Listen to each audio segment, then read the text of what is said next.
महावितरण सबस्टेशनमधून 90,000चे तांबे साहित्य लंपास, शहापूर पोलीस ठाण्यात गुन्हा दाखल। तारदाळ येथील महावितरण सबस्टेशन परिसरातून अज्ञात चोरट्याने सुमारे 90,000 रुपये किमतीचे तांबे साहित्य चोरी केल्याची घटना उघडकीस आली आहे। या प्रकरणी शहापूर पोलीस ठाण्यात गुन्हा दाखल करण्यात आला आहे। याबाबत सौरभ संजय परेट वय 23 राहणार शिरढोण यांनी फिर्याद दिली आहे।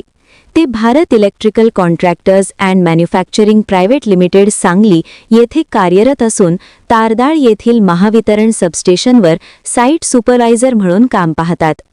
पोलिसांनी दिलेल्या माहितीनुसार दिनांक 14 एप्रिल 2026 रोजी सायंकाळी 7 ते 15 एप्रिल 2026 रोजी सकाळी 8 या कालावधीत सन्मती हायस्कूलच्या पाठीमागे असलेल्या महावितरण सबस्टेशनच्या कंपाऊंड लगत उघड्यावर ठेवलेल्या 33 केव्हीच्या 800 AMPच्या 12 कॉपर पट्ट्या अज्ञात चोरट्याने चोरून नेल्या। या साहित्याची किंमत सुमारे 90,000 रुपये आहे।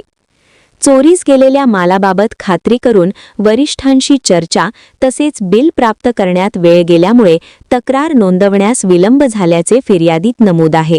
या प्रकरणी BNS कलम 303(2) प्रमाणे गुन्हा दाखल करण्यात आला असून पोलीस हेड कॉन्स्टेबल कोष्ठी अधिक तपास करत आहेत।